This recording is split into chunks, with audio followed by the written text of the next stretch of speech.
Hello friends, आप सभी का हमारे यूट्यूब चैनल पर स्वागत है।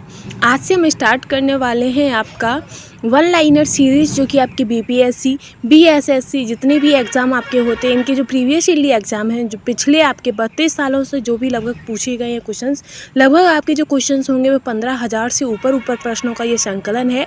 चार संकलन जो कि वन लाइनर है सामान्य अध्ययन का। जितने भी अभी तक आपके क्वेश्चंस पूछे गए हैं उन सभी का ये पूरा है। आप देख सकते हैं इसमें पूरे दिए गए हैं। 25 सेट 33 सेट टोटल ये हैं, और ये जो आपके सेट है वो 120 सेट है टोटल, ठीक है।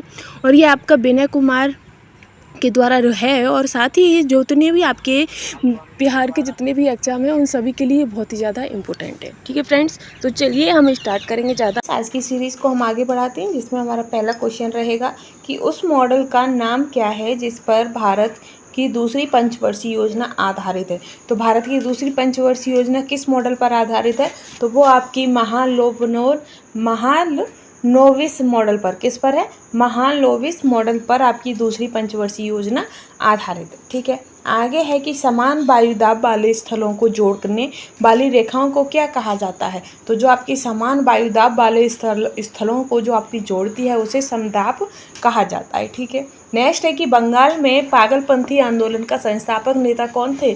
तो बंगाल में जो आपके पागलपंथी आंदोलन के जो संस्थापक हैं वो आपके करम शाह हैं। कौन है? करम शाह, ठीक है।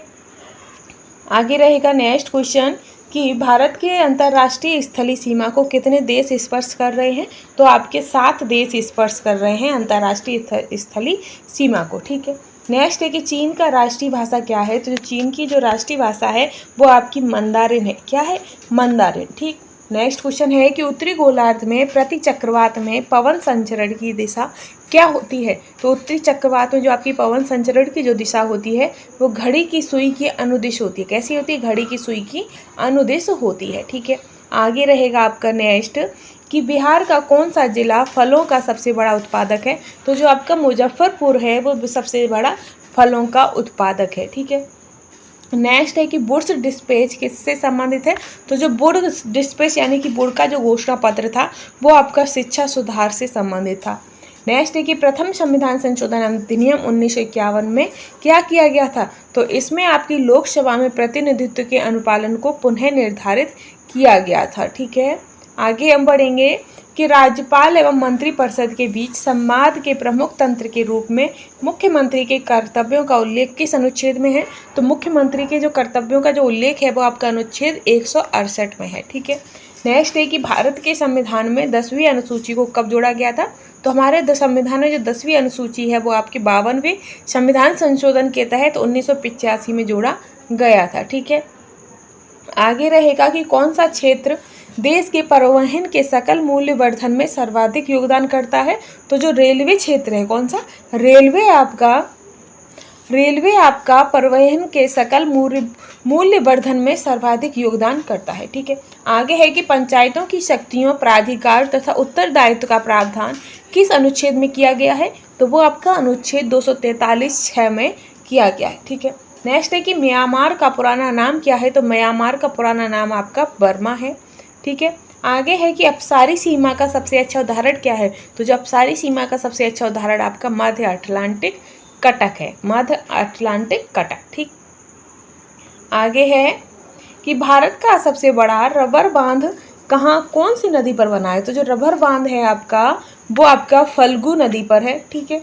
नेक्स्ट है कि महारानी एलिजाबेथ द्वितीय, जिनका हाल ही में निधन हुआ है, कितने वर्षों तक शासन किया था? तो जो महारानी एलिजाबेथ द्वितीय है उन्होंने 70 वर्ष तक शासन किया था, ठीक है। नेक्स्ट है कि प्रेट आघाट मत्स्य गोदीवाड़ा के रूप में विकसित किया गया, यह कहाँ स्थित है? तो ये आपका पश्चिम बंगाल में स्थित है, ठीक है। नेक्स्ट है कि बक्सर विद्रोह किससे संबंधित था? तो बक्सर विद्रोह आपका चीन से संबंधित था, ठीक है। आई होप आप लोगों को कंटेंट पसंद आ रहा होगा। साथ ही आपका नेक्स्ट रहेगा कि बिहार सोशलिस्ट पार्टी के प्रथम अध्यक्ष कौन थे? तो बिहार सोशलिस्ट पार्टी के प्रथम अध्यक्ष आपके आचार्य कृपलानी थे। कौन थे? आचार्य कृपलानी, ठीक है। नेक्स्ट है कि सैंधव लिपि की लेखन दिशा कौन सी है? तो सैंधव लिपि की आपकी जो लेखन दिशा है वो आपकी दाहिनी से बाएं है, ठीक है।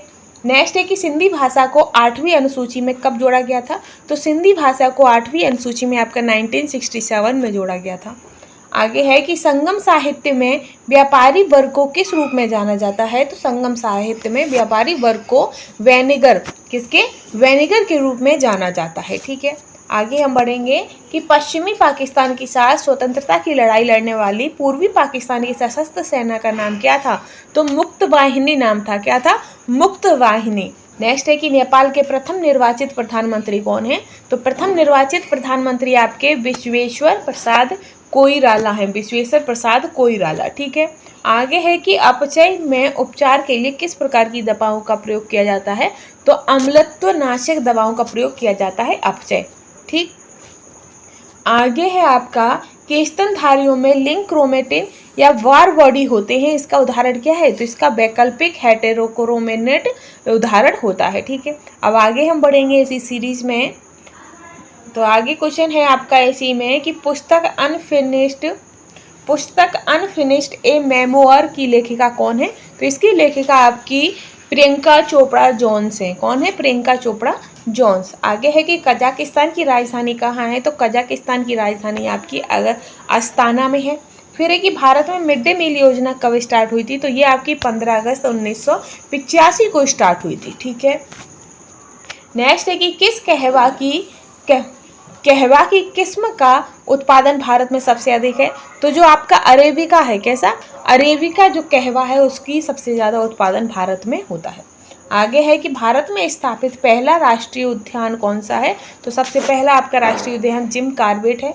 फिर है कि पद्म विभूषण विजेता प्रभा अंतरे किससे जुड़ी हैं? तो जो प्रभा अंतरे हैं वो आपके स्वर संगीत से जुड़ी हुई हैं। ठीक है, इसी सीरीज में हम आगे चलेंगे और ये जो सीरीज है ये आपके प्रत्येक एग्जाम के लिए इंपॉर्टेंट है, फिर वो आपका बिहार का किसी भी क्षेत्र का एग्जाम हो। ठीक है, नेक्स्ट है कि दिल्ली की लाल किले में मोती मस्जिद का निर्माण किसने कराया था?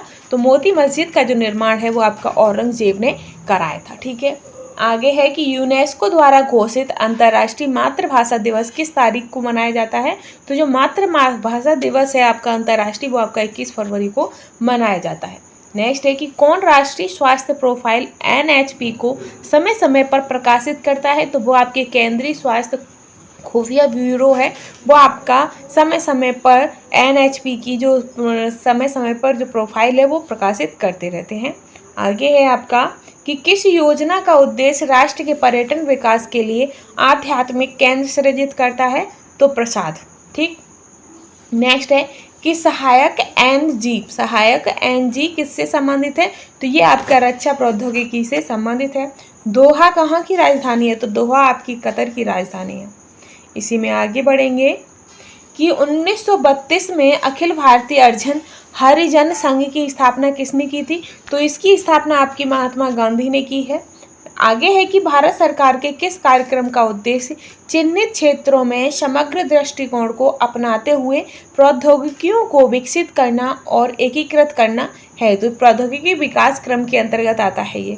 फिर है कि नगुलट्रम जो मुद्रा है वो कहाँ की है? तो आपका आंसर हो जाएगा कि ये मुद्रा आपकी भूटान की है। ठीक है, आगे है आपका कि भारत के अंतर्राष्ट्रीय व्यापार की मात्रा का कितना प्रतिशत नौ परिवहन के द्वारा होता है?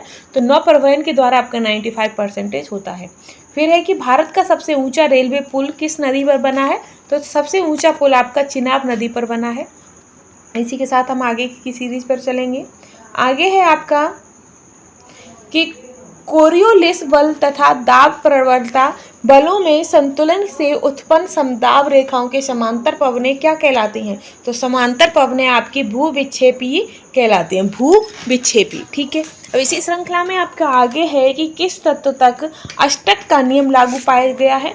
तो आपका जो कैल्शियम तत्व है, कैल्शियम तत्व तक आपका अष्टक का नियम लागू पाया गया है। आगे है कि जल के सुपोषक समृद्धि द्वारा झील का प्राकृतिक काल प्रभावन दर्शाने की क्रिया को क्या कहते हैं? तो सुपोषण कहा जाता है। ठीक है, आगे हम बढ़ेंगे कि कौन सा बर्ड फ्लू वायरस है जिसे एवियन फ्लू वायरस भी कहा जाता है? तो एवियन फ्लू वायरस जो है आपका वो H1 और HNF को कहा जाता है। फिर है कि रोग सलीपद एलिफेंटिएसिस का कारक क्या है? तो जो एलिफेंटिएसिस का जो कारक है वो आपका बुचेरिया है। क्या है? बुचेरिया। नेक्स्ट है कि हमारे शरीर की दैनिक लय 24 घंटे के नियमन का एक महत्वपूर्ण कार्य कौन सा हार्मोन करता है और स्त्रावण किस ग्रंथि से होता है। तो ये आपका जो मेटोनिन हार्मोन है, कौन सा है, मिलेटोनिन जो हार्मोन है, और ये पीनियल ग्रंथि है जो कि हर समय आपका कार्य करता रहता है और हमारे शरीर के नियमन के लिए महत्वपूर्ण कार्य है। ठीक है, आगे रहेगा आपका कि प्रकाश के अवयवी कणों में विभाजन को क्या कहते हैं, तो विक्षेपण कहा जाता है। नेक्स्ट है कि केपलर के ग्रह गति के अनुसार सूर्य के परिवृत्ताकार कक्षा में परिक्रमण कर रहे ग्रह के समय तथा उसकी कक्षा की त्रिज्या में क्या संबंध होता है, तो आपका इसका जो संबंध है वो T2 और R2 में होता है। ठीक है, इसी श्रृंखला में आगे बढ़ेंगे कि किसी विद्युत धारावाही सीधी लंबी परिनलिका की अक्ष पर चुंबकीय क्षेत्र क्या होती है। तो जो चुंबकीय क्षेत्र है वो आपकी परिनालिका की अक्ष के अनुदिश चलने पर अपरिवर्तित रहता है। तो इसी के साथ आज की सीरीज हमारी कंप्लीट होती है। साथ ही अगर आपको हमारे जो सीरीज है जो हमने ये स्टार्ट की है वो आपको पसंद आती है तो प्लीज़ चैनल को सपोर्ट ज़रूर करिएगा और ऐसे ही कंटेंट के लिए हमारे चैनल के साथ बने रहिएगा। Thanks for watching.